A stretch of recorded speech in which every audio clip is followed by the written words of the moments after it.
nowadays they have made popular this idea of like, oh, but there's a separation between church and state. The government is separate from religious affairs, okay, worship of God and managing the affairs of the people.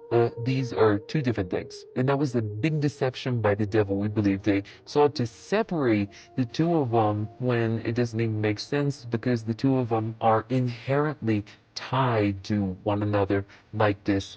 So today we would like to talk about the cornerstone of our beliefs, the central theme of it, the essence of our religion, and that is this idea of the supremacy of God, the kingship of God, the rulership of God, the idea that allegiance is to God alone, and that's what's actually written in the center of our flag, of our banner, the black banners that were mentioned that they would emerge from the east in the end times, in the times of the Qa'im or the times of the Mahdi. This is different. This is not like Judaism, Christianity, and Islam. And I think that these questions that I seek today to kind of answer through us having a very honest and open discussion about this very important and vital pillar and aspect to our faith. We believe that there is a creator. We believe that God is the creator. And we believe that God, being the creator and likening himself in the New Testament, in the Old Testament, hence the narration where he says that the creation are the children of God, and the most beloved to God are those who are the kindest to the children of God, right? So if God has children in this parable or this example, then God is kind of likening himself to a father. We believe that it is upon God, the creator and the father of creation, to take care and sustain and raise his children.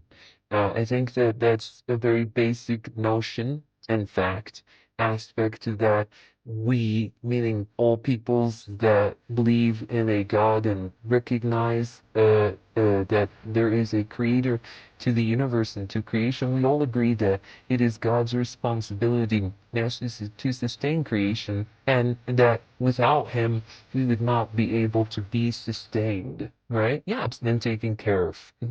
And I think that all creatures, for the most part, they hope that the God that created us all is a kind God, and we would imagine him, and we do believe him to be a just God. And so we are constantly looking forward to, expecting, desiring, wanting to feel and taste the justice of God in creation.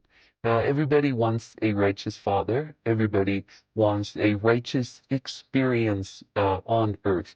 And we believe that in order for God to fulfill his responsibility, taking care of creation, the only way that he can do so is if he is in control of the government. If he's in control of the government, why? Because what is a government? A government is a body of individuals that is set up that their purpose in life is to take care of the population, take care of the creatures, right?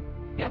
And so, because every king, every president, every prime minister that is voted into power or appointed somehow to take care of the affairs of the population that he is appointed over, he has to form a government to assist him and to carry out his will, his plan, his vision, right?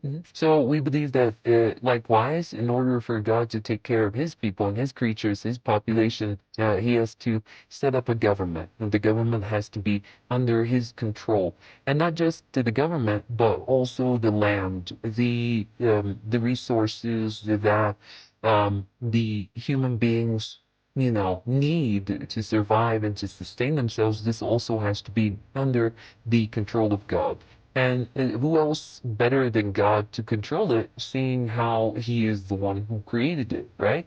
And so he owns it. And that, oh God, the king or the owner of all ownership, the king of all kingship, he's the one who created everything. So he is the king of all kings and the owner of everything that there is to be owned, and the owner of all owners that own things or claim to own things in creation. We believe is that God made this perfectly clear for mankind from the time of Adam, from the very beginning of creation, all the way till now. This idea has been very much present and emphasized upon in the Bible, in the Torah, in the Quran, and in all of the holy books, to be honest with you.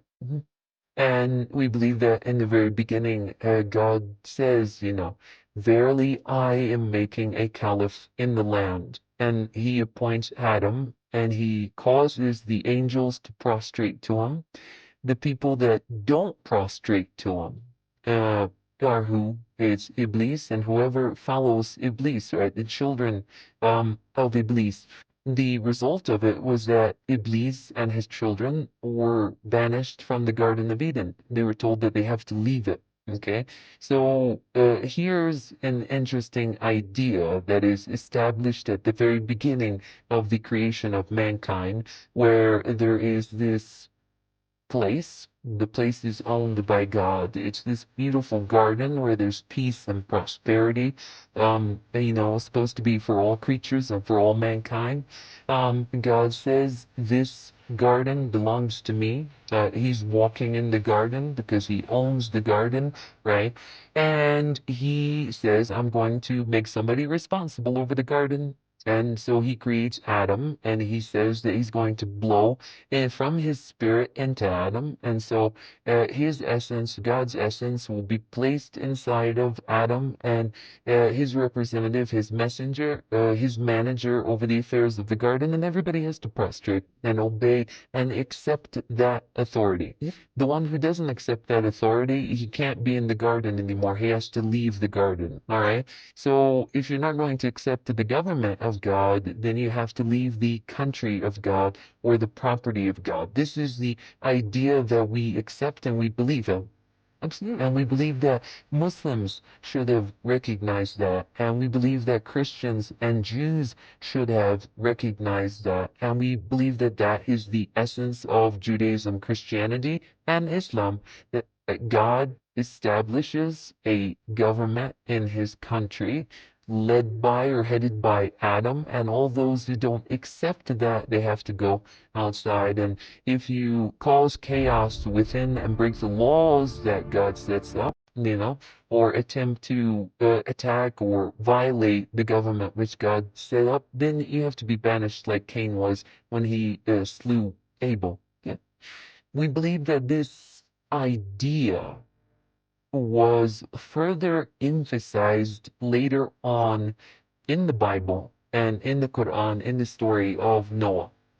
We kind of get an idea to the vastness of how, far God's ownership over the land is. Is it just the Garden of Eden? No, it is the entire earth, actually. Yes.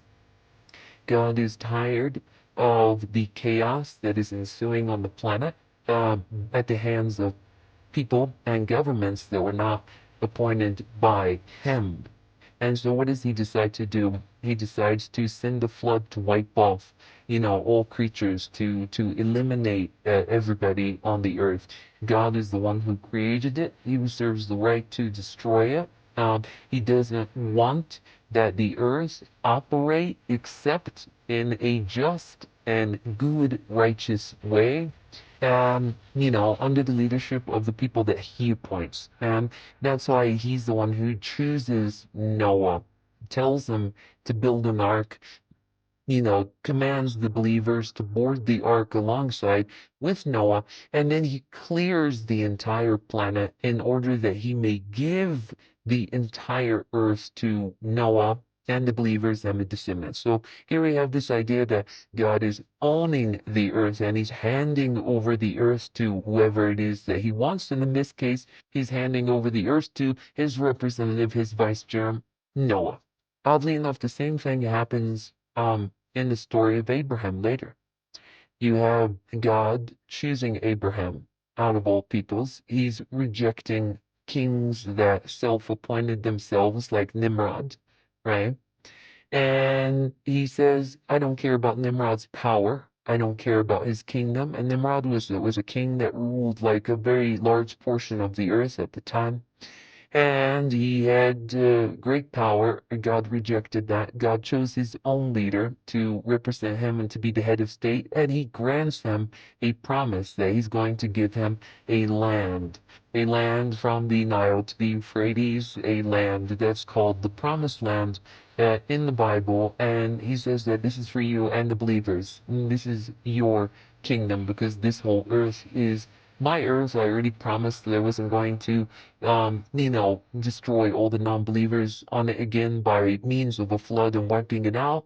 And so what I'll do is I'll just give you this particular plot of land. All the rest of it, of the world, is chaos. And we find that the same thing is happening again. It's like part 4, chapter 4 of the same story being told again. Here, a self-appointed king and leader, a tyrant who's unjust, appoints himself. It seems like everybody that appoints themselves ends up being unjust and horrible. And every way that the people choose to be a leader over them ends up being horrible. And so Pharaoh ends up appointing himself, and he says that he's the leader of everybody and he's the king and everybody has to obey him. But God doesn't like that. And he doesn't like that the Israelites and other people, they're living underneath with the authority or the rulership of this tyrant, are being oppressed. And so he chooses his own leader, and his own leader is Moses. And he commands Moses to take the Israelites out of Egypt, out of the authority of the tyrant. He tells them that true believers cannot live under the government of the oppressor, that you have to go far away and live under the king that I appoint. And that is the only way that you will prosper and flourish. And he commands them to